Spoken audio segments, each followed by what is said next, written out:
Hey everybody, welcome back. This is the second podcast in the same week. I know you're thinking, my goodness, dear Lord, this is amazing.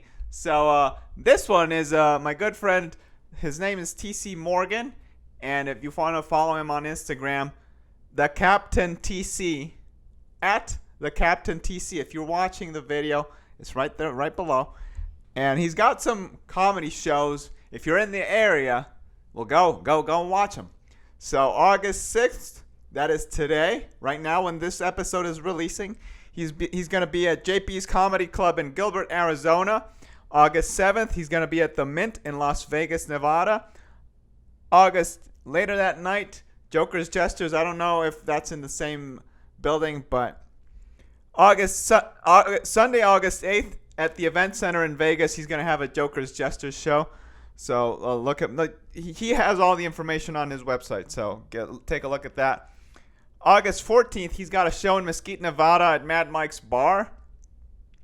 August 20th, he's performing in St. George, Utah at Blues Cats Rock and Roll Grill. That's actually my show. He's performing for me. My dear goodness. So if you're interested in that one, if you live in St. George, go. Okay? August 20th, 9 p.m. August 21st, he's hosting a battle roast. The location is to be determined, but it's in Las Vegas. But if you follow him, he'll let you know. And August 24th, he's going to be at Artifice in Las Vegas as well. So that's it for TC. Now, if you want to support this podcast and you have the inkling to talk in public or do some comedy, there's a stand-up course I have online. So if you go to linktr.ee/KHALU2 and go to the stand-up comedy course for beginners, maybe you'd like to join. It's good for you. If you want to talk in public, enjoy it. If you want to, you'll be better because you'll know how to make people laugh and talk in public. So those are two skills that not many people know how to do. So you'll be able to do it. So anyway, on with the show. I'll see you guys later. Bye-bye. Ba-da-ba-ba-ba-ba-ba-ba. So we're on? Yeah, we're on, bud. This is it. It's happening. It's happening, man. So you're my second guest on this. Wow. All right. Not bad. I'll take Yeah. that. I mean, it's always good not to be the first idiot. It's always nice, too. That was my wife. As a comedian, well, and I give her credit because as a comedian, you never want to have to be the first one. Yeah. Some nights you're like, I'd love to go up first and just get this over with. Yeah. But when they're like, you have to go first, you're like, oh, really? I have to go? No, man, I don't want to go first. So Yeah, dude. That's usually what I do. But then I figured out, well, going first, nobody remembers the first dude. So it's like, it's good because you set the stage for what's gonna happen, but at the same time, it's like, I don't know. Every time I've been first, I don't get any credit for shit. And not that I'm looking for credit, but it's also nice when you're like, hey, I set that up, I've had nights where I've went out and I've opened and I've after the show been standing there and had people walk up and say, "Hey man, great set." That I've also had nights where I've went out and opened and for let's say maybe a comic that wasn't as strong as I was, but I went up before and I opened and I watched them have a little bit better set than I did, let's say. And afterwards the comedian came up to me and said, "Man, I didn't have nothing, but I based everything off of what you did on stage." So it was like, oh, you know what? Sure, I'll take the sacrifice on occasion. I appreciate that when as a comedian you come up and you're like, hey, they were only laughing at my stuff because I was basing a lot of it off of the crap that you did. So. Well, that happens sometimes, but at least the guy acknowledged it, right? Because sometimes people just ride your wave and then don't say anything. I mean, big headliners and stuff like that. I've worked a few shows and I've featured for some big names and, you go up there and you do 20 minutes in front of a national headline comedian and you got them laughing and they're rolling. And when you're walking off stage, they're still laughing and clapping at the last joke you told. Yeah. And the guy's waiting to introduce the headliner. And then, so you're thinking to yourself, man, I had a great night. And me and this dude, this guy should absolutely want to link up with me, right? I'm funny. He's good. know, and after the show, the guy just, hey, it was really nice working with you, pats you on the arm and walks away and gets in his lift and goes home and never calls you. And you're like, man, I thought I crushed it for you, bro. I thought I did good, man. I literally laid my jacket down in the water for you to step on, you know.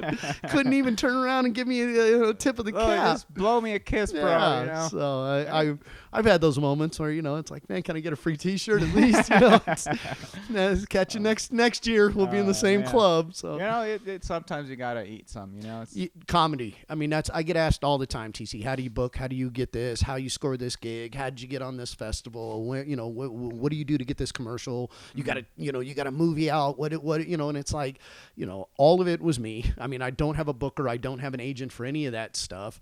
You just have to, you know, you got to eat some crow. You know, as somebody once said, you got to hustle your butt off. I don't want to get you in trouble with the FCC or anything. No, you got to. You got to hustle your ass off in this business, and you got to give, you know, so much before you ever get the opportunity to take anything home. I mean, that was I learned really quick in comedy. I had to show up places and be funny, and not even think about getting paid. And most of it was out of my pocket to go out of town. Yeah, I mean, absolutely. And now, God forbid, now I'm at the point where people are like, hey, you know, we'll give you half the what's, you know, based off of the ticket sales, or we'll give you a flat fee and stuff like that. And even that doesn't cover all the costs. Don't get me wrong.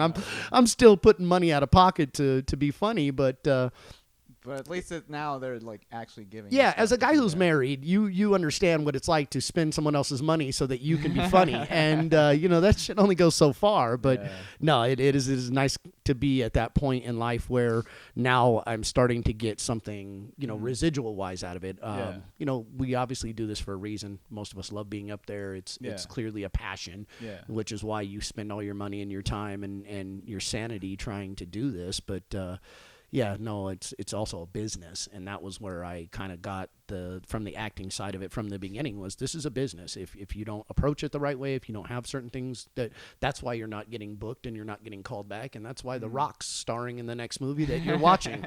So, which, by the way, I saw his latest one last night. It's pretty good. Man, that's killing me. As you know, I have a movie out in the theaters, and it's called First Date, and I'm in it. I'm actually, you know, I get random texts from my friends. Hey, is that you with an Uzi?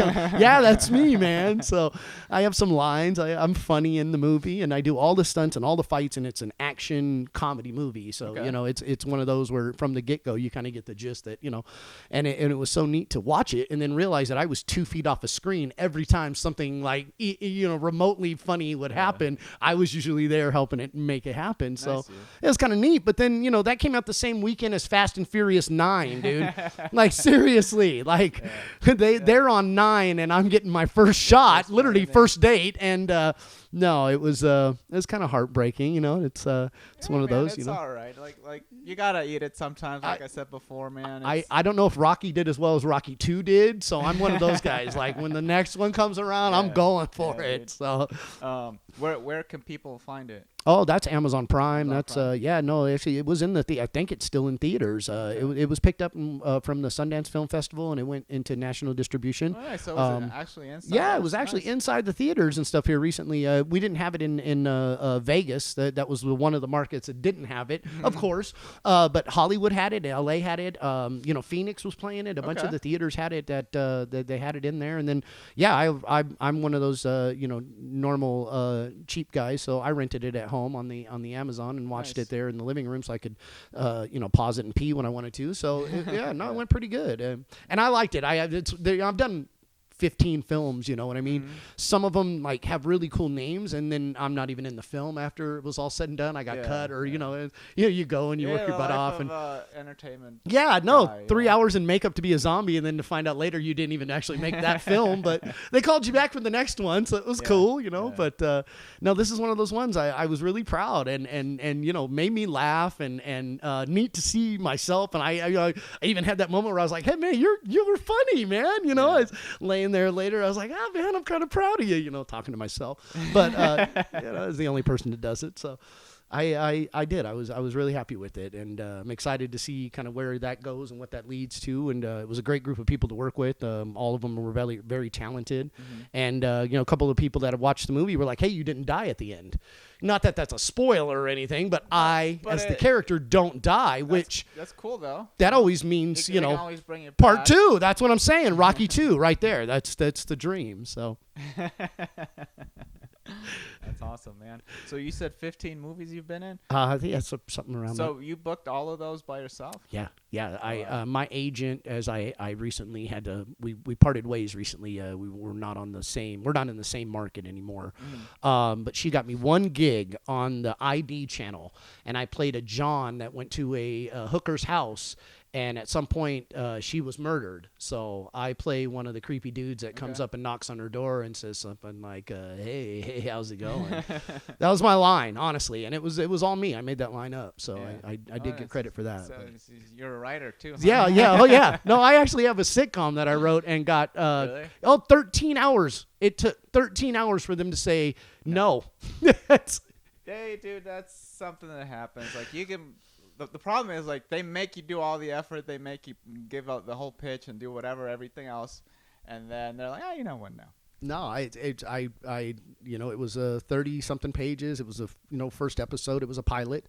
It was based around a comedian that had worked in law enforcement and corrections, and he looked more like Curly from the Three Stooges, and clearly had the I'm a white dude mentality and worked in Chicago. Yeah. So I had wrote this hilarious sitcom, and we were pitching it to NBC. And basically, what they said was they're not interested in any more cop shows. They got a few, yeah. And so I was like, well, okay. And one of them was like, change it to Garbage Bin or something. You might have something there, TC. So I was like, hey, yeah, we'll work on that. We'll go back. Dude, I've written like 4 pilots, and the first one I wrote was like a comedian in LA. It's like, dude, it's like they've never seen that perspective before, dude. Then I'm like, you know what? I should change it to something else. And then nobody talks about scientists, so I wrote something like the same thing, just made him a scientist. Nice, but. It doesn't make any sense. No. It has I have no idea what I'm doing with it. Like it's just staying there in my trash bin. It's funny as I started working with Phoenix Rising Productions out of Washington, just out of Seattle recently, an indie film group and a great group of people. We did She's drinking my soda. Hey, all right, that's cool. That's all right. Hey, let me get that back from you real quick. Dr. Sorry Pepper fan. No, I have a dog. Everybody knows I have Huckleberry the Hound, and I say she's my bitch for a reason. So that's it's a dog joke. That's legally you can call him that. So, but no, it's but it was like I was saying. I have a bunch of things that I've written. I have full feature films. I have short films. I have all kinds of stuff, and I'm working on a book right now as well and stuff. And I went up there to film, and we did a movie about stand-up comedy. Okay. And it was based off of one comedian stealing a bunch of jokes from a bunch of other comedians and winning a contest and kind of what happened 20 years later. But I got to write all the jokes in the movie for the other actors when they went up to perform as comedians. Okay. So that was a lot of fun. I mean, they were my jokes already. Some of them you'll hear me, kind of use on stage still to the day. But we just changed them a little bit for the individual person. And the actors went up and just killed it. I mean, honestly, it was one of those where when we were filming it, I was kind of standing off to the side, giving them little hand signals and stuff. And each one of them just went up there and just did an awesome job with my jokes, which was one of those, like, if somebody else can tell your joke and be funny, that's good. But that might be a good joke. You know what I mean? Like, that might be good. I was watching Jerry last night on Johnny Carson. Okay. And it's I spend my time studying like you. I have books. I'm trying to get better at this too. And I'm considered one of the better hosts. I'm told that I do a good job of hosting, I think. And my hero, my idol was Johnny. I'm Johnny Carson wannabe over here. So. I mean, I look like Cheech and Chong if they had a kid, but I get it. But you know what I mean? So watching him last night was just hilarious to see him, the host, being Johnny Carson, being funny in just those moments. And then up comes Jerry Seinfeld, who obviously all of us are, that's the man. I mean, we're I'm going to be him when I grow up kind of thing, Dude. So, but there he was in the white suit telling the parakeet joke and all that. And it was like, oh man, we all do kind of come from somewhere, Yeah, it was kind of funny. Dude, I still sound like him apparently. So. Sometimes you do. I'm not going to lie. The first time I met you, I thought you were, pulling a bit on me. That's the other thing. Like, I'm not trying to imitate him. No. I don't know why I sound like him. Well, I mean, you got that high-pitched, whiny Jew voice. And, I can say that as a Jew, and it gets kind of high-pitched sometimes. So, no, it's funny. It's honestly, the first time we met, I thought you were doing a bit on me. And I was like, okay, man. I was like, that's pretty good Seinfeld. You work on it a little, Hal, but it's pretty good, And then I spent time with you and got to be friends with you. And I'm like, no, this dude, that's how I talk. It's like, I got a buddy named Roscoe. He's from Arkansas, and everybody thinks he's doing a bit. No, he's genuinely from Arkansas and sounds like he's from Arkansas. And it's like, I teased him. I said, I got a commercial where I sound like I'm from Tennessee, but it's a bit, dude. I'm not gonna lie to you. That's all bull, man. I got a California accent, if anything. So.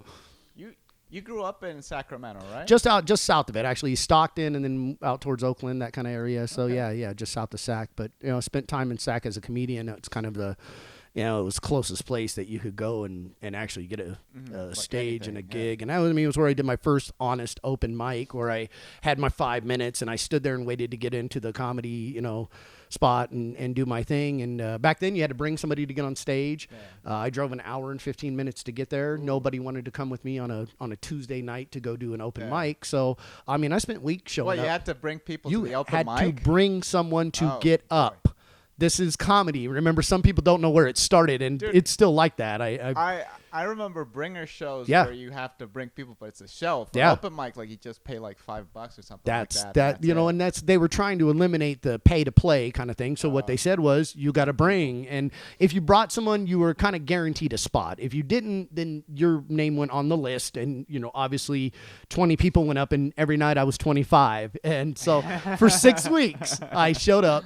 And on the 6th week, the guy looked at me and said, you drove up from where? And I said, Stockton. And he said, oh, man. Like, his eyes got kind of big, like I was going to stab him. And then he said, I'll tell you what, man, I'll put you 19th tonight. And 20 people went up. So I went up before. It's better than 25, dude. It's one of those, though, and you never forget it, because I do distinctly remember that night. The guy in front of me went up to tell jokes. Nobody laughed. And about 3 minutes in, he just dropped the microphone onto the stage and walked off. Really? And the host came out and picked up the mic and tried to get the room back up and kind of made a joke. And then he said, all right, next comedian up. I'm from Stockton, California. And I was like, oh, that's me. That's me. So, it's that where, we talk about getting a room ready for somebody else later on. And then, I do remember the first, time I went up there, the guy before me bombed. So, yeah, that's cool, man. But you get to appreciate that, right? Because, like, some places you go and people don't appreciate that, hey, man, there's an open mic. Like, you don't have to pay anything. You just go there and you have a good time. People don't appreciate that. No. There's a lot of comics, especially, I don't mean that the wrong way, but like some of the comics who are early in the career, they have no idea. Like, you go to LA right now, you pay to be on any open mic in LA. Dude. And I have a decent enough name to where, like, I can show up to some places and they're like, hey, TC, we'd love to have you at our open mic. We won't charge you. So, that's as famous as I've gotten at this point. You know what I mean? I'm not headlining anything. I'm just not getting charged. But there are places where I show up and they still want the $10. And I'm, they know me and stuff, but they're like, hey, TC, that's how we make our living. That's how we make our money. And I'm like, yeah, I ran a martial arts school for a long time. And paying the bills is kind of what some of us are trying to do with these jokes. So I always respect people, and I always understand, like, when you're doing your thing and you're hustling and you're building a business, that's how it works. And yes, a lot of comedians who don't understand that and will talk down on places because they charge to have you show up. But the irony of it is, a lot of comics will show up, they'll do their 5 minutes, they'll get in their car and leave. Yeah. And that's the whole thing, is you didn't stay and support any of the other comedians, and you didn't support the business. And without that business paying the rent, your funny doesn't matter. a lot of other promoters take advantage of businesses that are already paying the rent. And then they bring in their little open mic or they bring in their little show and 4 or 5 people show up and they act like they're doing these people a favor. And I'm like, man, if that guy didn't, make good pizza, you wouldn't have a place to tell jokes, man. So I think sometimes we forget that, because right now we talk, and me personally, run my own shows. I'm a promoter as well, and you've been on my shows, and it's not as easy as everybody thinks it is. I've had 90 people at an outdoor event that has just been awesome, and then I've done bar shows where we were lucky to get 10 to 20 people to show up, and I don't think they were there for us. You know what I mean? They were not there for us. So it's weird like that. And right now I'm setting up shows out in Vegas. I have a show on the 5th here. What's that? Saturday coming up at the Mint. It's our first show at the Mint. Got a couple of big name people on it, but other people have had to drop already. I've already had to go through the lineup change. There was a club that I was working in Vegas called Extreme. Unfortunately, they just closed down due to some COVID restrictions and some other stuff going on. And so, it's losing a mic and losing a regular room, and then losing a place where I have a battle roast that we had planned on doing on the 21st out there in Vegas. Kind of lost the spot to do that. So now I'm scrambling to find a room, which is weird because everybody thinks that, people are just clamoring to come see you be funny, but no. they really aren't. I mean, and I have an actual club Friday night. I'm in Phoenix, Arizona, doing JP's Comedy Club, and Jim's a hell of a club owner. I give the guy credit, and he runs a hell of a club, but he's one of those old school club owners that if you ain't putting asses in the seats, you're not. I don't care how funny you are, bro. It doesn't do me any good, and I respect that because part of what you're supposed to do at some point is be able to sell yourself. Yeah. And if you're traveling to other cities and you're going to other towns and other states and nobody's ever heard of you, how the hell are they going to show up and want to see you? I mean, that's a lot of work for a guy to go out and sell, a guy that looks like Larry from the Three Stooges and a guy that sounds like Jerry Seinfeld on the next show. You know what I mean? So that's why you and I aren't getting a lot of phone calls. But it just takes time with that, right? But it does. Building a fan base. Yeah. Like the other thing is if you're not bringing people in, then what's the point of having you there? It's completely understandable. And that's where I always question a comedian that's like, well, I want to get paid. Well, bro, then you realize that you got to bring the people in. Half the people that come in saying you're going to get the people that come in saying you're going to get half of what they say.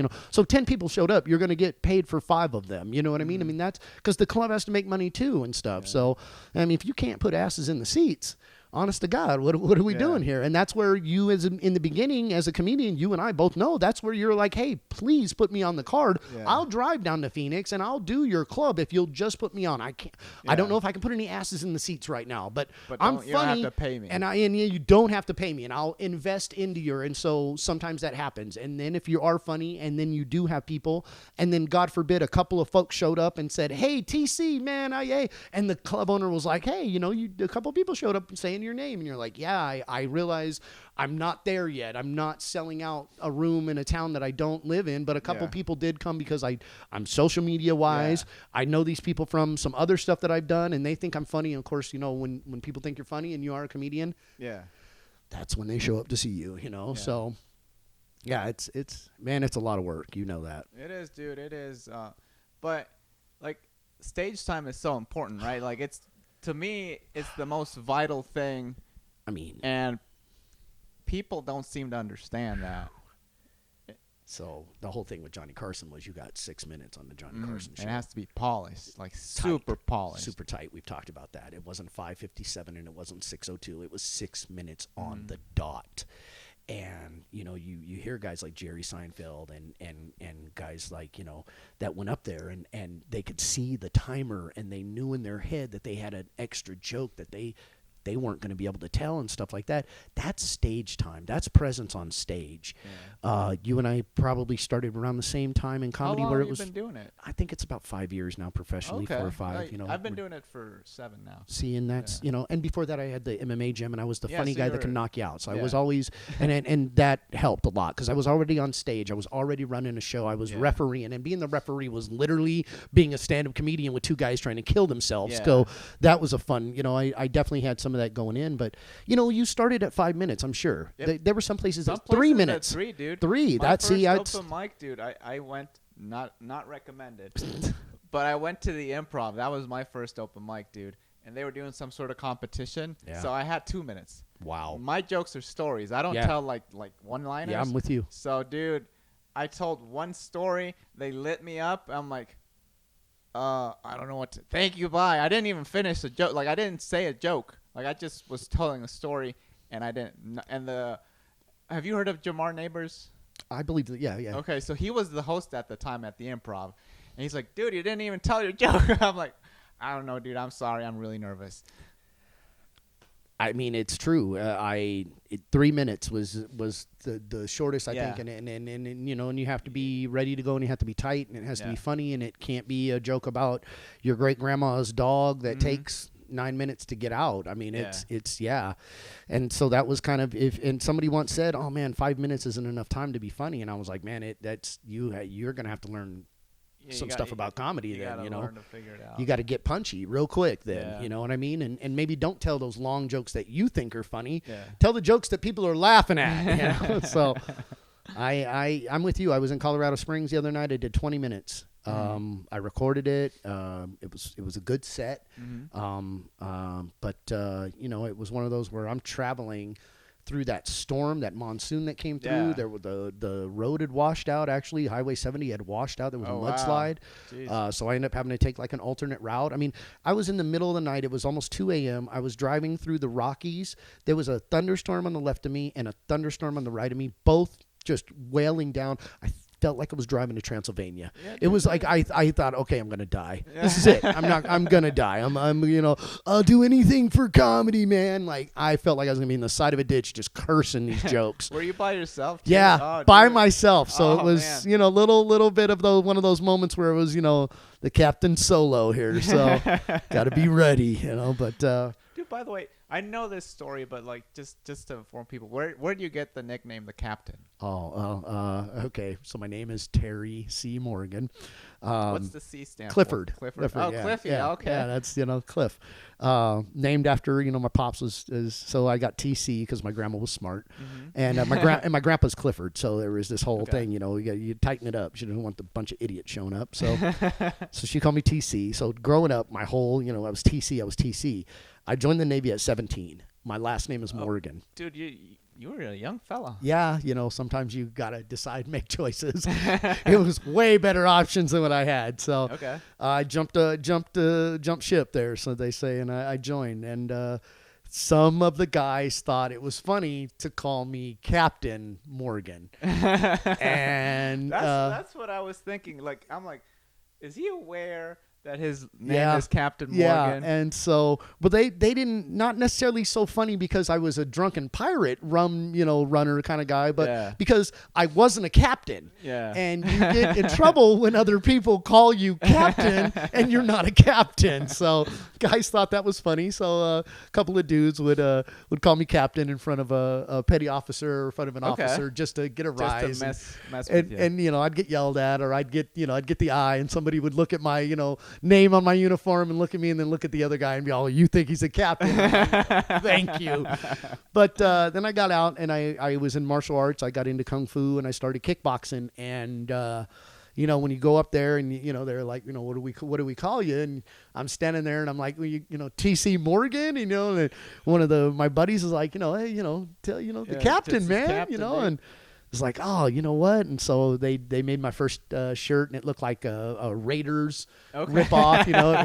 It was a pirate patched guy with I think they had basically changed the helmet or something, but it's what it looked like. It was a skull and crossbones, and it said Captain Morgan on it. And, nice. And it sounded a lot better than Tulip, so I thought we'll go with that. Little tough, but. Yeah. So I fought and spent years fighting, got some championships, stuff like that. And, when I got out, I was the captain. I couldn't help it. I probably couldn't change it now if I wanted to, but no, I've stuck. I've accepted it. I'll be honest. It's a good nickname. It's cool though. 'Cause they gave you a nickname to shit on you pretty much. Yeah, oh, and absolutely. You just made it your own. Just like, now- I mean, I grew up kind of being a white kid in the wrong neighborhood, as some people would say. It was my neighborhood, so it wasn't wrong. But, I real quick was Wedo, and I was a few other nicknames that, you kind of, you got to accept those. Those are they're what they are. that's And, what it is. I am the white dude. So it was like, all right, I'll play this out. But, And that's, as a comedian, I think that's one of those things where, when people were like, man, you look like Tom Hanks that can beat people up. And I was like, yeah, that's pretty good. Like, I'll give you credit. I'm going to use that, matter of fact. And I'm the hobo in the Polar Express. And a lot of people don't know that. I do a lot. I heard about that from you, but I'm like, really? I didn't even. I may have casually brought that up so that because I didn't want you to make fun of me on your own. So it's one of those secrets that if I tell you, you won't feel quite the same. I do a live action version of the hobo from the Polar Express, and so quite a few people come out to see that. 36,000 people come out to see that every time, and Really? And it runs for a little over a month out in. Where do you do that? It's in Old Sacramento, actually. Okay. The company, the Railroad Museum Foundation has been doing it for, I can't even remember how many years now, but they were one of the original, when the movie came out, they decided, Paramount or Warner Brothers decided they were going to do versions of it, live versions, and the Railroad Museum Foundation jumped on it because they actually have a train that we go on. Yeah. And so I do the whole joke about, Santa and the train and all this stuff, and then we jump on the train and I surprise them by running through the train, and they didn't think everybody thinks I'm off, Yeah. So there I am on the train, and then Santa's on the train, and we have a little thing where we don't see each other, and it's a lot of fun, and it's built a good following for me as well, and I get to be funny. He is kind of a sticker, up there. He's kind of a smart mouth, so that part of the stick is always, It's always fun to carry play. around, and I'm dressed as a hobo, and that there's, and there's actual homeless people that are around the area, and then I'm dressed as a hobo, which is a little over the top. I got the hat and the jacket, the sports coat with the stick, and but it's always neat later when I go after to walk around, or I have a break between shows and I walk around and I'm still dressed up, and people look at me like I'm a hobo. I'm like, man, that's not quite the same. So.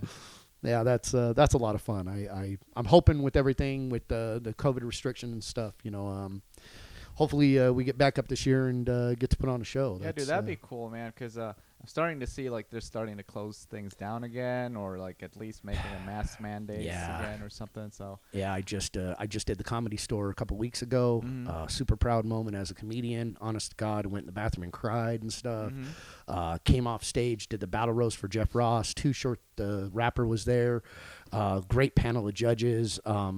We did our thing, went downstairs. Bill Burr's playing the main room. Stood there for a few minutes watching him, just appreciating, obviously, where the hell some of us are trying to be when we grow up. And, and walked outside and just had that moment of like, wow, this is... Yeah, baby, you know what I mean? And went up front and bought the T-shirt like a nerd and everything else. But, it was a cool moment. But I saw what a week or two after that, they locked that place down. You have to be vaccinated to perform. And then within a week after that, you have to be vaccinated to even buy tickets. So a lot of places are really coming out and saying, you gotta have your stuff or we're locking it down. And I can't, I don't want to say how I feel personally because that doesn't matter. Yeah. It's not my business. It's not my thing. As long as keep things open. I got my card. I'm like everybody else. I do what I have to do to because it's how I make a living. It's how I perform. And a lot of places are saying if you're not vaccinated, you can't get on stage. Which I can't get into this personally because I don't want to. That's not my thing. That's not for us to discuss. Yeah, I did what I'm supposed to do, and now. A lot of them, though, are going to, if you're not vaccinated, you can't get on stage. You've got to have a mask, everything. And in California out there, they're real strict. Whereas you live in Utah. I live in Nevada. Nevada's kind of flaky unless you're, you know what I mean? Yeah. So some places you got to wear the mask. We have a mandate right now, but not everybody's freaking out. Go to the Strip. Everybody's masked up. Everybody's playing that game. Go down to Phoenix on Friday. Not a single soul's going to wear a mask. Yeah. They're like the rebels of all of it. They always have been. And then out here in Utah, you guys aren't masked up either. So It depends on where you go. Yeah, right? I mean, it's the business too. Like if I go to Costco, if I go to Walmart, if I go to certain places, they're asking you to wear a mask or offering you one if you don't have one or stuff like that. I mean, they're not requiring some of them yet, but they're offering you as you come in to try to build that up because next week they're going to require it. And I'm with you. It's I run a show at a Mesquite out of the community theater. Super proud of it. You've been on it. You know how much fun we have. Yeah, it's a fun time. Thank you. I appreciate that. It's we've had some phenomenal names come out. We've had some awesome showings. I mean, I think we averaged 60 to people. Yeah, it's a pretty good crowd. And they're there to laugh. I mean, you can go up and tell some jokes and they will laugh at them. But then because some of the restrictions, because of the COVID, we couldn't be inside. We couldn't really do the thing outside right now because the city owns the property and they're kind of being tight about it. So we went to do a show at the bar. You were there. Yeah. Not the same showing, the same crowd, not the same. I mean, honestly, I asked the question, have any of you ever seen me before in a town that I live in? And nobody raised their hand. So, and I've seen a few hundred people already in town. I get hit up at the Smith's grocery store by old ladies, pulling on my shirt saying, you're funny, but that other guy was hilarious. So I'm with you. It's kind of a weird, I know you are also trying to run your own shows and do your own thing too. And I know that's got to be something that you are also worried about. I know this weekend in Vegas, they're going to ask us to wear masks at the show. I don't have to wear one when I perform, and they're not forcing us to socially distance ourselves. At one point, just wear a mask. Yeah, if you're coming and going. So if you're performing, mask off, if all that. But I mean, at one point, they wanted us 12 to 20 feet away from the audience. Really? Yeah, that was an actual that part doesn't really work and that in never comedy. made sense, because it doesn't work in comedy and it doesn't work in a lot of things. And I noticed that the bands and some of those people were able to get up on stage before we were because you don't run up on the band and you don't need to be that close to the band. Whereas as a comedian, I may step into the crowd and make a joke. I may come to your table and steal a French fry. You know what I mean? You never know. I've seen that and some of that stuff. Yeah. It's hilarious. I've been to comedy shows. I laugh at people. So I never wanted to take away from anybody's, bit either. You and I talk. To be Andy Kaufman-esque is just a huge quality. And it clearly shows that you get it. So I want to have that opportunity myself to walk into the crowd and be funny and not have to take that away too. So I know right now that's our thing. We're restricted. We can only do what we can do, and so as long as they let us get up, right? That's like you said, man. That's where I'm at right now. Stage time. It's because, dude, when it was closed down, I don't know. I was, in terms of like, I was miserable, honestly, dude, because I didn't have anything to do. That's why I got really big into jiu-jitsu, dude. I can appreciate that. Got 3 world championships and a few black belts myself. It's one of those like, I was with you. I got depressed. I immediately went and looked for anywhere. That's how I ended up in Phoenix as much as I did was I went down there and they didn't have restrictions. Okay. So I went into Phoenix and I met a wonderful promoter through a Vegas show that said, hey, TC, if you're willing to drive down, I'm willing to give you stage time. Okay. So I went down there and just dumped everything I could on stage and kept working my act and kept tightening it up. Yeah. At the same time, I was working with guys like Dat Fan, Blue Mike Comedy out of LA. Dat Fan. Yeah, you might have heard of him. He would go to the open mic. I haven't talked to him, but he would always be at the open mic I was at. Yeah, no, he runs his. He was the first winner. Yeah. So I forgot the name of it. Funniest American or whatever. You know what I mean? So, but no, he's the last comic standing and all that stuff. And I had the Blue Mike out of Rampantly at LA. They were nice enough to put me on some of their Zoom shows and stuff. But I always felt like I was telling jokes to my cat. Yeah, how do you feel about those? I never did one of those Zoom shows because it feels so weird. It was weird. It really was. I mean, it was one of those, as an actor too, doing auditions where I wasn't in the room with the director. I wasn't in the room with another actor who was supposed to read the other lines and stuff. I kind of had that weird feeling too. I think I missed a few opportunities in movies because I didn't feel comfortable with the audition or I didn't have another person to read the lines with me, to be honest. Yeah. So it was like, shoot, I guess, I'll send you my version, and, that doesn't go good. Yeah. But the same thing with the Zoom stuff. Dat's show was wonderful, and I was super proud to be on it, and, made him laugh and made a few people laugh and stuff like that. But, it wasn't like it was 5,000 people in the audience either. Yeah. It wasn't like it was on NBC. It wasn't like, same thing. 50 people at the most. Okay, you're very generous. So, some of the Zoom shows have had 5 people. You know what I mean? Wow, And it's okay. been like, and these it's not my show. I'm just there on it. But you can see in the corner, how many people are there live watching, and I brought one of the 5. So. Are the other people comedians too? Yeah, and that's these were real shows that were East Coast, West Coast, and had decent comics that have been doing this stuff 15, 20 years, and guys that make me and you look like we're still in the sandbox. So, and it was fun because you. Again, what are we in here for? You're doing some networking, you're doing some other stuff too. So if you make a comic out of Boston laugh his ass off, and then after the show he sends you a message, out, hey TC, bro, man, when you're out this way, that's good. In that way, that's great. That's what the networking side of being funny is about. But the other side of that is now I got to fly out to Boston to be funny. You know what I mean? I got to go give those people some free jokes and stuff like that, so that hopefully next time they got a show. He's like, hey, I'll give you $40 to fly out to Boston. It's a great deal, man. Yeah. So it's a big investment, dude. But once you actually get something out of it, it's gonna pay off so well, right? I mean, it's huge. It's we've had guys like a great comedian that I've worked with, Chris Clark, out of Vegas. Chris C. Snacks Clark has done my show in Mesquite, Nevada. Yeah. And yet just the other night was on stage with one of the guys from Saturday Night Live. Yeah. I mean, it's like, are you kidding me? He got booked on a yacht to tell jokes and stuff like that. Like, I don't think he's getting paid $40 at this point to do that stuff. And with all due respect, I know he's not. And he's making an honest to God living and then taking the next steps of putting himself in the right places. I think he's shooting an Amazon Prime thing with the After Dark folks out of Vegas and stuff. So it's, I mean, there are these people that I know that we are right here working with, and they're making it where you and I want to get to. So it's there, and it's the opportunity is in front of us. It's just, boy, you better believe there's a lot of grinding and working, because when I still talk to Chris and I still work with Chris, and we just did an open mic together the other night on a Friday night, and it was beautiful because I went up there and made him laugh his ass off, and then I sit there and laugh my ass off at him. So it was, I'm glad to be in that group and that company.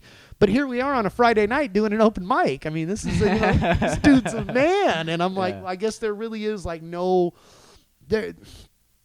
there's no balance in it, really. I guess it is kind of chaotic. It is just it's a hit and miss kind of thing. You got to put yourself out there. There's a few shows in Vegas like the Strat and a few others that if you show up, you can go up. Really? If you have a decent enough name and you got a good set and stuff like that, and if other guys are like, yo, this is Hal, man, this guy's great. You got a shot at being on.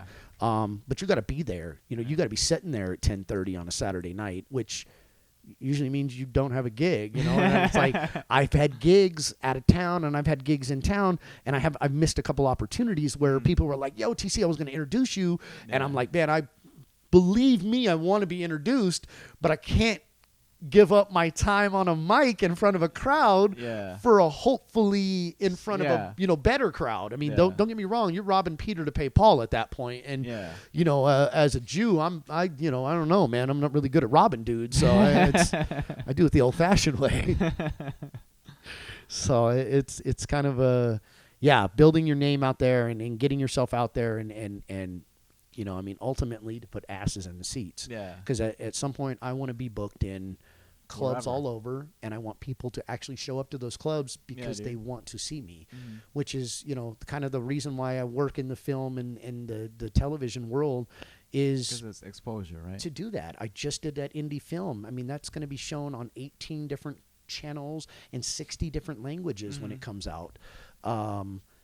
I do want to go overseas, and God forbid if I'm in Germany telling jokes, being a Jew in Germany, I don't want to show up and have 3 people at my show, all of them out there with their arms out, you know what I mean? Like, we're here to get you, but it's like, no, I want to go somewhere else and have people be like, well, wait, you're the funny cop on that one show, and you're the goofy gangster, and you are in that one commercial that sells me that crap I don't need. And it's like I'm working on a little bit of that, so that exposure helps from, like you say, the backside, so that people want to Just come see you. recognize you, Yeah, right? they want to come see you. If you're funny, they're going to want to come see you. If you're in Yeah. their area and you're funny, that's how you bring them out and you put their ass in the seat. So, building that up has been, I mean, Dude, you're doing a great job, man. Like, oh, thank you. I gotta do better in terms of that, like, because I feel like I go when I get a show, but I'm not like putting myself out there. Hey, dude, give me the free time,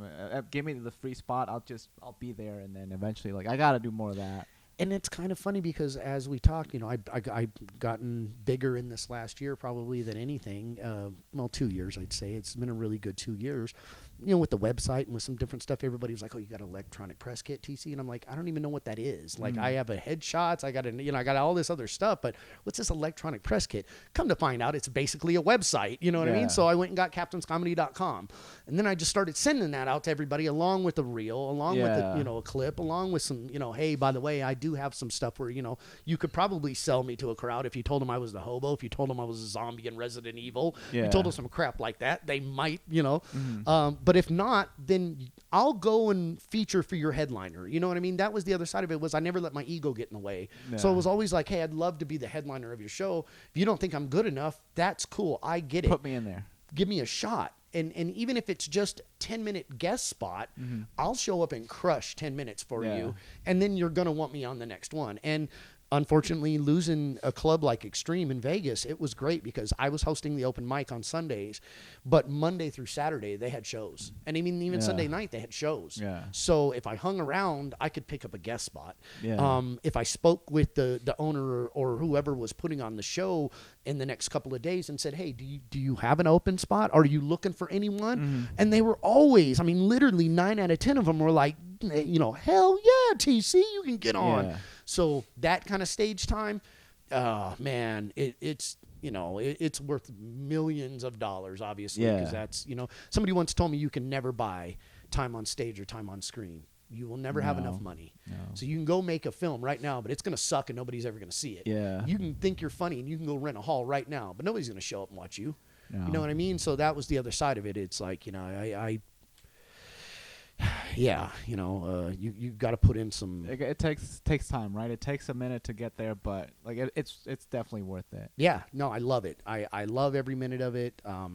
Which is, if you really, somebody said that about acting. If you're not in this and if you don't love this 100%, you should probably go get a job, because this is not easy. And one asshole boss at work, I've dealt with them, and I've had jobs, and they suck. Yeah. I have a different asshole boss just about every night, and some of them aren't even my boss. I just have to randomly put up with assholes. Yeah. I'm constantly rejected. That is the business. Well, that's part of it, right? As an actor, that's literally what your number one thing you're taught to do is deal with rejection, and how you deal with it's a big part of whether you move on. Yeah. So luckily, I had a little bit of that, and being a fighter, I wanted to fight everywhere I could. I wanted to be on every card. If my face wasn't puffed out and there wasn't a scar through my eyebrow, I wanted to beat somebody up. And so I had naturally kind of had that, and gotten told no plenty of times, that either I wasn't ready or, whatever. And then later on I was too big to be on a card or something like that, whatever the case was. Yeah. But the rejection was already there. So I naturally, being raised right and, had a good grandma, okay, no problem. When you need me, call me, that kind of thing. You try not to burn bridges. That stuff is kind of important. Acting, kind of, same thing. They're going to tell you no right now, but you never know what can happen. And it's happened to me where they said no to the lead, and then 2 days later called me into a support role, and then asked me to run all the fights and the stunts. So I actually made more money not being the lead actor. So, and that's one of those, you never know. So comedy, we get told no all the time. Yeah. It's a big part of it. How you deal with it is how people are going to treat you, because they're going to run another show. Yeah. And so when you hit me up and you say, hey, TC, man, I want to be on your show. And I say, look, man, I had 7 spots. I got 9 guys on the show already. I don't even mean that the wrong way. I'm already overbooked. Yeah. I can't get you in this weekend. Yeah. But next month, I'll get you. You can be the first. I'll let you, if you're decent enough, just because you're this dude I'm floating over, you can feature a headline if that's kind of, I'm that kind of guy to where I'm like, look, if I'm telling you no and I'm rejecting you, it's not because I don't think you're funny necessarily. It's Yeah. because I don't have room for you. But if I do have room for you on the next one, you're there. So if you don't call me a jerk or cuss me out or, treat me Yeah. bad, I'll probably book you out. Yeah. If you don't bail on my show, Yeah. that's another one where comedians will come and they'll ask you to be on a show and then they bail. And it's like, do you think you're going to get a call to be on the No, next dude. show, dude? That's weird to me, man, because like you expect people, like they promise they're gonna be that happens a lot in LA. Yeah. Maybe not with like actual shows, but like a lot of flakiness Yeah, going on. no, And dude, it's like you said you're gonna be there, and look, I've been guilty of it, so I'm not judging anybody, but it sucks. Like you say, hey, I'm gonna be there, and then you suddenly like. I remember one time I had a show in North Hollywood. And I was sick like a dog. I did not want to do that show. I felt like shit. Like I was like, man, it was raining. And like the 2 days in a year that it rains in LA, dude, Washed all the pee off. it was it was raining, and I'm like, man, I don't want to go to this place. But I'm like, I gotta do it. And none of my like it was one of those bringer shows, right? Like it was like when I was 2 years in. Yeah, so, no. none of my people came. Like just my wife came with me, Beautiful. dude. And so it's like they lit me at like 2 minutes. I'm like, Nice. God damn it, Nice. man. I made the effort to be here. Yeah. And I get lit at 2 minutes. All right, let's go. I mean, and it's just the other day, like I was saying, I went to the Comedy Store. A lot of people don't know that I had food poisoning the day before. And Yeah. that my friend, comedian that I work with, drove me out in her van and pulled over at least 8 times on the way from Vegas to LA for me to throw up. Oof. And I mean throw up. And I was, I'd eaten a bad taco. No lie. I went to a place in Vegas the night before with family that had came into town. We had a beautiful dinner at a very nice restaurant. And I think the taco shell was bad. And I didn't, I was eating it, not thinking anything sideways. And then later, like say the next day, I was down. But do you think that I was going to bail on the Comedy Store, especially dude? not the Comedy Store. I mean, dude, like really, like that's the epitome of like, you know what I mean? I was sick. I was actually sick. Didn't give a shit, dude. Yeah. We drove out there. We got in the hotel room. I immediately just, took a shower, laid down, took his, she's a mom. So she was like, hey, I got, Pepto things, and I'm like, just give me everything. And so I, ate all the dope I could, and I went to sleep and slept as best I could. And, I still didn't feel good. But I mean, you got up. Though. Got up the next day. That's the important thing. Got my stuff together. Had to go pick up my partner who I was actually battling in the roast. Had to pick him up from the airport, get him to the room, feed him, get him all lined up. Because, I brought him down. He was, I drove. He's flying in, so I had the car. Yeah. So, yeah, I mean, it wasn't like it just went smooth sailing by any means. And I was nervous as hell when I got up there. I mean, it's a battle roast, and I had my stuff written on a cue card. I kept sneaking under my leg. Yeah, of course, dude. I mean, it was the biggest stage that I've ever done. I mean, it was the mecca of comedy for me. It's literally the world famous Comedy Store, right? That's like no joke. I did go in the bathroom and cry after it was all done. I was proud. I was like, yeah, dude, you this is where you want to get, man. Yeah. So it was a big deal. But like I said, I wasn't, there was no way in hell I was flaking. No, dude. I flaked on, I think, one thing because I've double booked myself accidentally. But after that happened, I never let it happen again, Hal. And, that's just one of those things. Like if I tell you I'm going to be there, I'm going to be there. And I promise you that I'll be as funny as I goddamn well can be. Yeah. So I think that as part of, how you're raised, it's part of your character. It is, I was in the military and I was, in the martial arts and stuff. So you got the discipline in there. some of it is there. I can't get rid of it. There's somebody in the back of my brain yelling at me. Nope. You know what I mean? Yeah. Nope. And probably in more of an Asian accent, but it's cool. I miss that guy a lot. And is that your drill sergeant? no, it's my kung fu teacher, man. Kimo okay. Payne. And shout out to the guys at the kung fu school, Chris Dickerson and all those dudes. Because I mean, without that, I'd be prisoner number 97483. Even with the Navy, I was still kind of a bonehead, the martial arts, Dude, it's so important. like I used to tell everybody, you bring me your kids to make them better people. Well, guess what? I get to hit them. So that's why they get better. Yeah, that's why they say yes sir, no sir to Mr. Morgan. You know what I mean? So, but and so I went somewhere as a grown up and got hit and beat up and knocked around, and I was pretty good boxer and pretty good, street fighter, as we called ourselves back then. I had a couple of different styles that I was putting together and stuff. But, these dudes romped my ass. You know what I mean? They ragdolled me. And then, I got in with the Gracies too. And I was a champion when I met the Gracies. Yeah. And then they were like, yeah, right. Get in there, buddy. Wake up. Come here, So I went in there and, with all the love in the world to Charles Gracie and him and the family and Hoyce and all those guys out there in Tracy, California, they took me in and I was a teacher. I had my own gym. I had my own thing.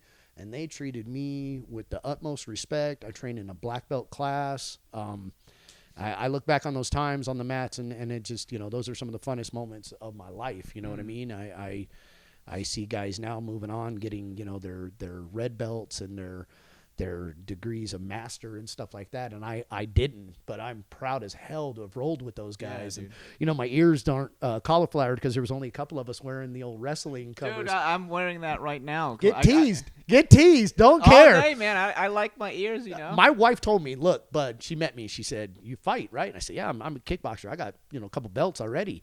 She says, your nose isn't broke and your teeth aren't too bad. I said, yeah. She goes, I can live with all that. She goes, but those ear things, those guys with the ears, because she went to college, she was in the Army. She was like, I can't do the ear thing.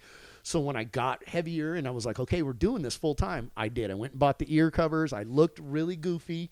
And on occasion, I would get choked from the little thing coming across me. But I'm telling you, to the day, there were two of us that went through that school, and both of us got nice ears. Yeah. So everybody else. Deal, man. You can wear headphones, I'm just saying too, and I got scars on my face and a few other places, and I wear them with pride. And I know a lot of guys with some rolled out ears that you look at that guy and that's an ass whooping coming for you. But, I was also one of them dudes that was like, hey, I do want to be on TV and I do want to be, cool looking. So, yeah, dude, it's a big deal, man. I had cauliflower ear recently. And I had to drain it, and my wife drained it like 5 times, and I put the magnets on. Like a little bit still is there, but at least it's like not visible. Or you don't like you don't look like somebody hit you upside the head with a baseball bat in the ear. You know what I mean? And so I'm like, I gotta wear these headgear. The headgear is so important right now. I feel weird. I look weird. But my ears are protected now. And it's funny because I grew up boxing. Boxing since I was 8 years old. And, you wear headgear in boxing, right? You wear headgear in the Olympics. Yeah. What does every asshole say when they walk in the gym? I don't want to wear that, man. Yeah. I'm like, really? Yeah. You want to look like, I got pictures of dudes that, what I mean? Like, their noses are still hanging off the side of their face. Dude, that's ridiculous. It's like, come on, man. Like, this is how it's done. Why would you not want to do it like this? Yeah. So I kind of had that same, I wore headgear even as myself in my gym when you would come and like, hey, I'd have the headgear on when we sparred and stuff. I wasn't trying to get beat up. I'm the man, So, but you go to somewhere else, and that was my immediate reaction was like, no, I'll wear my cup. I mean, I used to wear my cup at the grocery store. I used to get teased, you know what I mean? But I wear my cup, but the mouthpiece and then the headgear, as we call it in most of that stuff. But it's stuff like that disciplines you. Because then later on you're doing something else, and you're like, it's that same mentality that says, okay, if I'm not going to a mic tonight and I'm not doing anything tonight, I need to sit here and work on my jokes. I need to write something. I need to get that one thing that I was saying in the car earlier on paper now, so that I can say it on stage next time when I'm at the open mic at the cryo or wherever the hell I'm at, trying to make somebody laugh. So because without that stuff, I do know a few comedians that they quote unquote don't do open mics. How? And so when they're working their new material, they're trying to work it in front of a crowd. Okay. I've told jokes that I've never told before in my life in front of a club, in front of a crowd of 200 people, and had them laugh. But I've done that once or twice. Yeah. Never have I walked in, and this is one of the funniest things I've ever heard somebody say. Oh, I don't have anything prepared for you guys tonight. I'm just going to go off the top of my head. Oh, no, see, now that's a train wreck. I mean, you can hear the sound of what is about to happen. Yeah. Now, if you're a strong comedian and you have good material, you can say stuff like that, knowing in your heart you're going to tell 3 or 4 of your jokes anyways. Yeah. But I mean, I love working a room. I love crowd work. It's a big part of what I'm doing these days. But I always have jokes that go with that. And because I've seen what happens when you don't. Oh, dude, if you don't have jokes, they'll turn on you're you. just gonna bomb. I've seen a room turn on a guy. Dude, I've bombed with I bombed in your last show. We've all bombed. Don't get me wrong, but nobody got up and tried to like fight you in the parking lot afterwards. I've seen that, and I've literally seen people get up and walk out of a show. Just the other night, I did a show and was a nice crowd. The comedians before me did okay, but when the one that was right in front of me, I was the feature for the headliner. I had 20 minutes, all that stuff. The one that finished, when they got off stage, a few people from the crowd just got up and left. Wow. And it was one of those where it was like, oh, man. Because now I've lost part of the crowd that I didn't even get the opportunity to tell my jokes to be funny to these people, to maybe make them stay. Yeah. But if you're not coming out there strong. It's all about them, right? Like, we're there to make them laugh. Like, I think that's another, like you say, I think some of these people forget about that, especially early comics. I wanted to go be funny. Yeah. And if they didn't laugh, that was their fault. Well, no. No, it's actually your fault. The reality of it is, it's your fault. It's my fault. It means I suck. And you can blame the crowd and you can blame the room and you can do all that all you want. I've heard that 1,000 times from comics that are 20 times funnier than I am too. But again, when it came back down to when you were at the hotel room later on by yourself, or you were sitting in your living room and your wife went to bed and you had to think about that crappy set that you just did, that was on you, man. Yeah, and not relating to a room. I've went in and most people know that for a white kid, I grew up in an urban neighborhood. I grew up in urban rooms. I could tell some jokes about, being a white dude. And I hate when I go to a club and I don't recognize that that's the room that I'm in, or vice versa. If I go to a room that's a bunch of college kids and I start talking about growing up in the hood and 1970s stuff, they look at me like I'm, no, man, I'm up there speaking Chinese and they speak Korean. You know what I mean? Like that it ain't gonna match. So I always have that. And I think that's good for you. For you to say that you bombed at my show is, first of all, dude, I don't think you bombed. Okay, like I said, nobody got up and threw tomatoes at you or anything. Like there's a fine line between having somebody walk over and be like, dude, don't ever bring that guy back here again. Nobody did that. All right, but maybe you didn't have a good set. I'll tell you, I don't remember the last time I had a set like that. Awesome. I bet you went home and did something about it. Oh, yeah, of course. Whether it was cried to the dog or whatever, you know what I mean? But like, I bet you went home and did something about it. Yeah. That's the difference between some of us. Some guys are going to walk outside. They're going to get high. They're going to smoke a cigarette. They're going to get drunk. They're going to do all that. And then they're going to complain about the people that didn't laugh at their jokes. Yeah. When the reality of it is, you didn't get them to laugh at your joke. It's not their job to laugh. It's your job to make them laugh. Yeah. So I think that's it's a fine thing. I've done comedy to 6 people.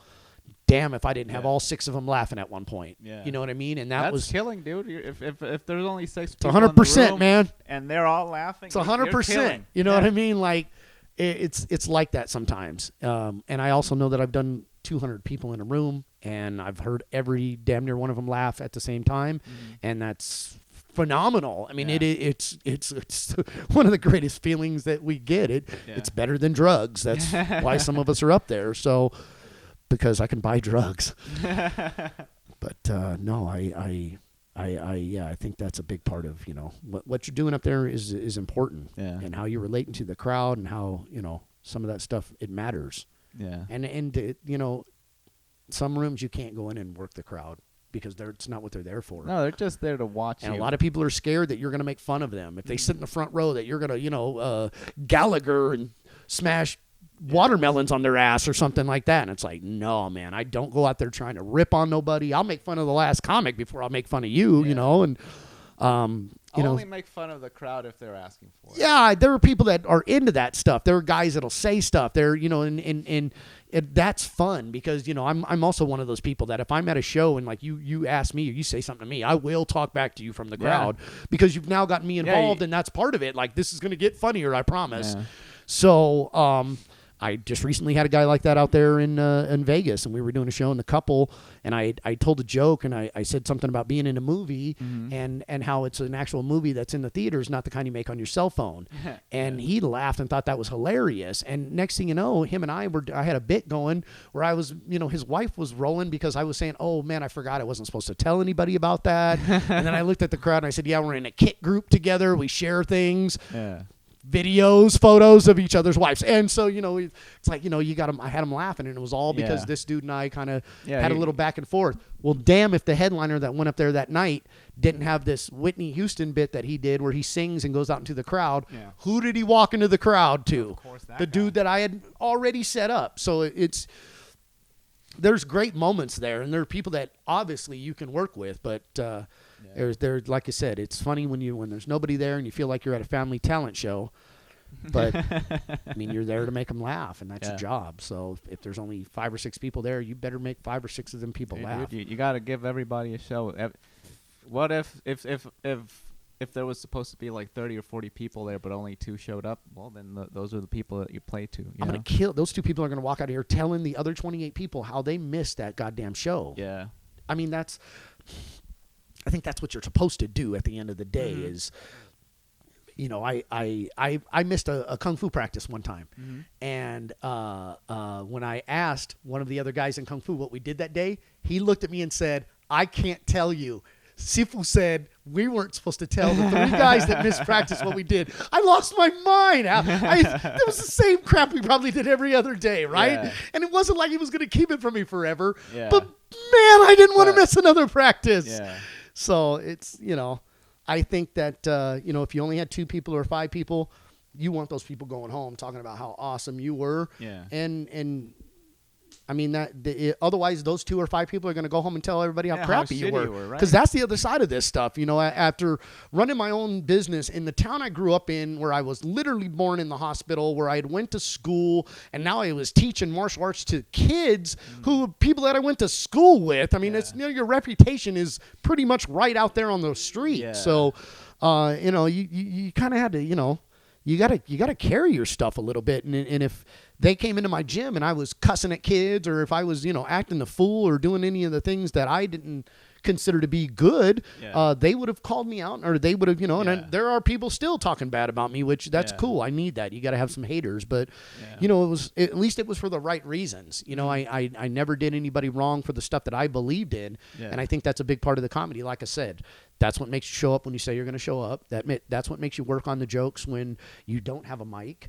That's what makes you drive an hour to go to a mic for 5 minutes. That nobody knows you, nobody's heard of you. You're just going to be funny because you want to be at an open mic and be in front of someone, hopefully, that will talk good about you. I mean, that's kind of really when everybody talks about me being in Phoenix. I went down to do Bobby Johnson's open mic at the Toso's bar on I think it's a Friday night. It's not. He had an open and then he had a set mic. Yeah. So it was like I could go on Thursday, do an open mic, stay the night, and then on Friday, same bar, same place, go up and do a set. Okay. He was nice enough to offer. I was willing to drive down, and immediately he was like, "Look, you coming from out of town." Money on the books, that kind of thing. You know what I mean? He's like, but if you put asses in the seats, we can make deals. And I was like, oh, okay. At least like there's the opportunity. I'm going to drive for 5 hours. I'm going to try to be funny. I'm going to spend money on a hotel room and all that stuff. But from that, next thing you know, Bobby was like, TC, okay, look, man, like, let's be honest with each other. You're a funny dude. Yeah. And if you're willing to put in this much effort to be here, then I got other shows. You want to be on those? And hey, next thing I'm at Stand Up Live in downtown Phoenix, the biggest club in Phoenix, 200 people. And I'm doing headline shows for the Joker's Jesters. I've double headlined a double sold out Friday night show for them as the biker comedy group that I'm part of and stuff. So, obviously that paid off. Yeah. I have no complaints about it. And I made some great friends and some good connections. And so. That's the thing. Like, you go there, you make connections. When they're in town, you hook them up too, and then that's how you keep the reciprocity going. We're doing shows up here. Like I said, I got the 5th of August here at the Mint in Vegas. Well, the 6th, I believe we're doing a show with the Joker's Jesters in Vegas as well. I think I have a late show the 5th with those guys at 9:30 at some event center. I'm not 100% sure. My bad. You can always hit me up on the social media stuff to find that stuff out. I guess I'm supposed to promote that. I'm never good at that stuff. I'll do it. Don't worry about it. Make sure you do that, all right?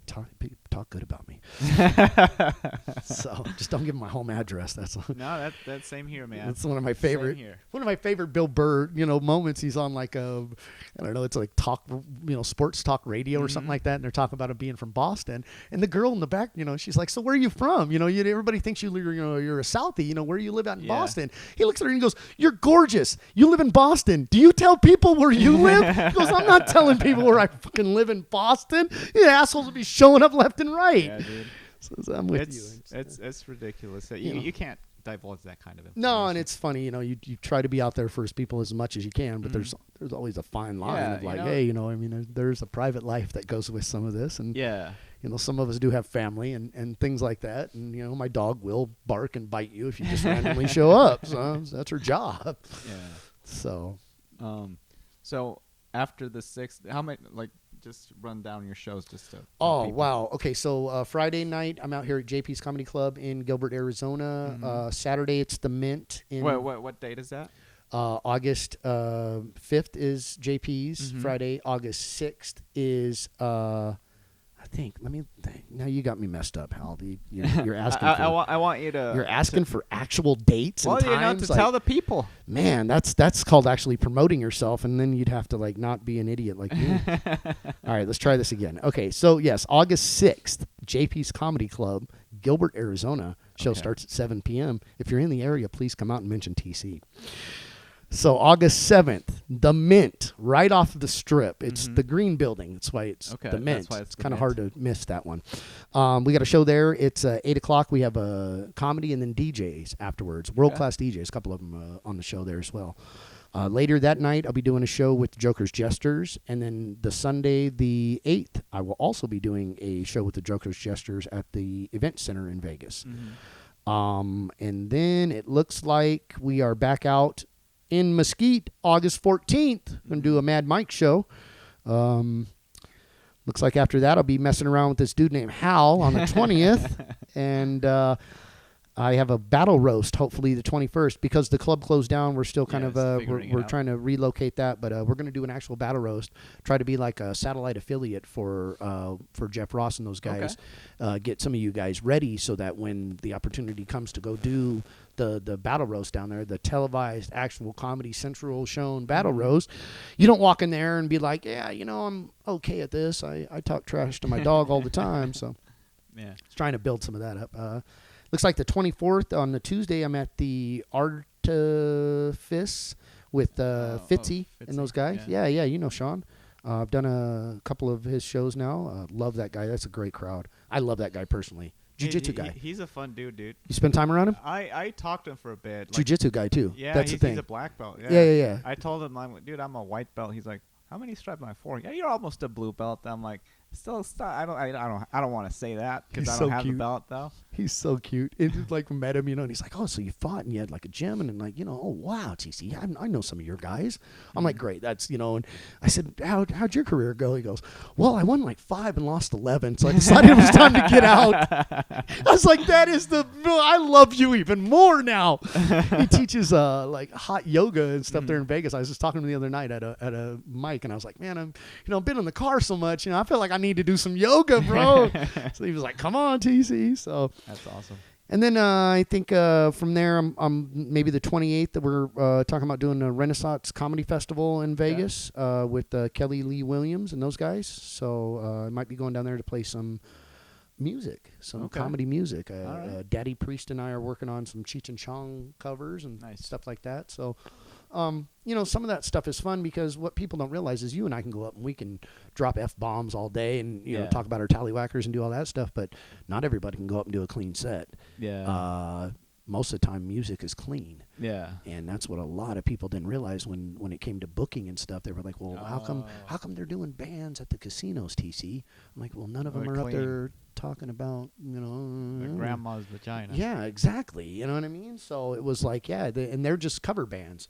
They're just singing songs that somebody else has wrote. So it's not even, although I have to admit that in comedy, I can't go up every week and tell the same jokes because you'll be like, yo, this sucks, TC. I've heard this already. I've heard this Funny times, man. What's that famous Jerry Seinfeld? Everybody always asks, do you have any new material? No, I don't, because you haven't even seen the old material yet. You never show up. So funny, just tell everybody you have new material. That's my secret. I'll give you that. So, and then I just tell jokes from 1990s. Just rehashed crap. Yeah, you do. You got to tell your whole repertoire, Yeah, sometimes, it's fun when you go, when you start getting to the point where you haven't told a joke in a while. And somebody says, man, I haven't heard that one joke in a while. And you look at him and you're like, first of all, how the hell did you remember that joke? That was the joke that you liked that much that you remembered? And then you're like, okay. But one of my favorite things, and I've been telling this joke lately, is, as a comedian, people are going to come up and say, hey. Tell us a joke. Or the vice versa is, I have a joke. I have something that's funny. And I just want to tell everybody right now, officially, it's not funny. It never is. Never once have I heard someone say something and thought, oh, I'm going to use that. Yeah. So. And it happens so often, too, dude. It's crazy. I don't mind the tell me a joke. I've done that. I was headed down to do Atlanta, the Mayhem Comedy Festival. I was getting on the plane, going through the TSA thing, and, they got to stand there and spin you around in the little, thing that makes you feel like either you're going to become Captain America or end up in an alternate dimension. And as I walk out, the lady says, do you have anything in your pocket? I said, well, I have my jokes written down on a piece of paper. She says, give them to me. I said, hey, don't steal my jokes. Being funny. So they do the spinny thing on me again. I walk out, and now she is a small white woman in her late 40s. She's standing next to a large African-American man who's probably in his 30s, and working the belt is a young Asian kid. And she looks at me and says, so you're a comedian? I'm some kind of a comedian. Yeah. She says, well, tell me a joke. So I look at the three of them, and I thought, I better not tell a drug joke. So I told a joke about my dog being my bitch, and how I met her in the pound, like it's jail. All three of them start to laugh. Now I hadn't really told this joke a lot on stage yet, so it was a real life moment. Okay. But I thought to myself, for the demographic that I just laid out in front of myself, all three of them are laughing. Yeah, so that's maybe something it's a good joke. It's a good joke, So she did. She handed me my stuff. Old boy patted me on my shoulder, and I looked over, and the Asian kid just slid my bag out, and he was just shaking his head laughing. So I was like, all right, I'm going to use that joke. So nice. I never mind the tell me a joke stuff. That I can get over with.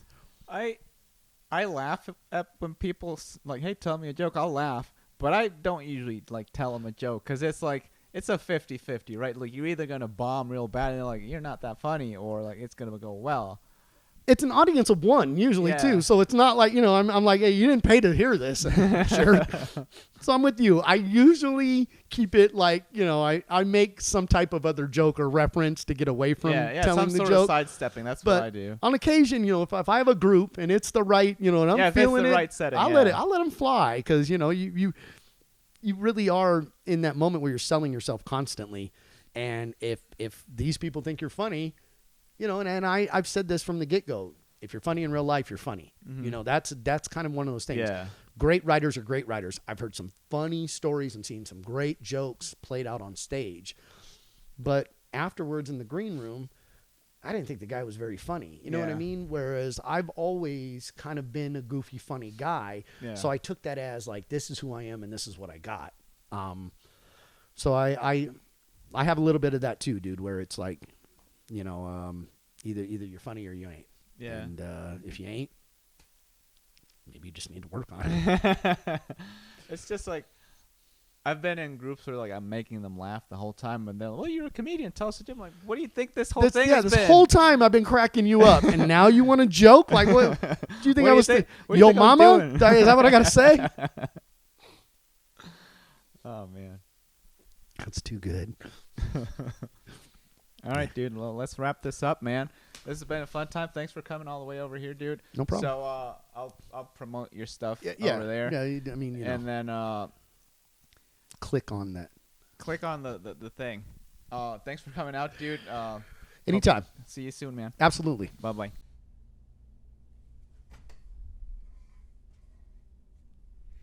Well, hello there, my good friend. How are you? I hope you're doing swell on this fine day.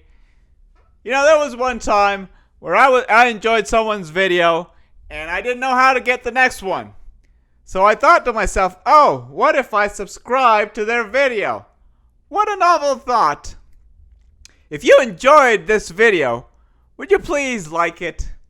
Subscribe to the channel. That way, anytime a new video comes up, you'll get the next notification. You know when it comes up. It will be swell. And if you enjoyed it a lot, share it with your friends. That's all I'm saying. Only if you enjoyed it a lot. If you didn't enjoy it that much, just keep it to yourself, you know? Just keep it to yourself. All right. I'll see you in the next video. Bye-bye.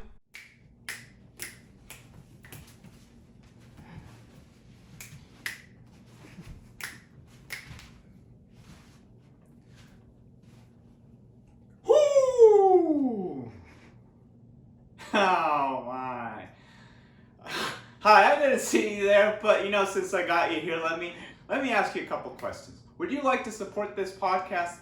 If that's a yes, then I have another question for you. Do you like stand-up comedy? Have you been thinking about it for a while? Why haven't you done it? Is it because of fear? Are you doubting yourself? Is that what it is? What if I told you that we can turn those fears into action and we can get some results, right? So, look, if you want to have fun, if you want to do stand-up comedy, if you just want to challenge yourself, if you're a business person, it's great to know how to speak in public because you have to do it constantly. And by doing stand-up comedy, you'll be doing it all the time, especially because it's a lot harder to make people laugh than it is to just talk in public. So, if you like doing that, and if you want to have fun, how about you go to the link that's below? It's right here. linktr.ee/khalu2. Linktree/Khalu2. And if you go to that link, click on the stand-up comedy course for beginners, and you can buy that course over there, and we'll all have a grand old time. You have fun learning how to do stand-up. I have fun being with you. It's all fun and games over here. So what do you say? You want to join me? I'll see you in the next video. Bye-bye.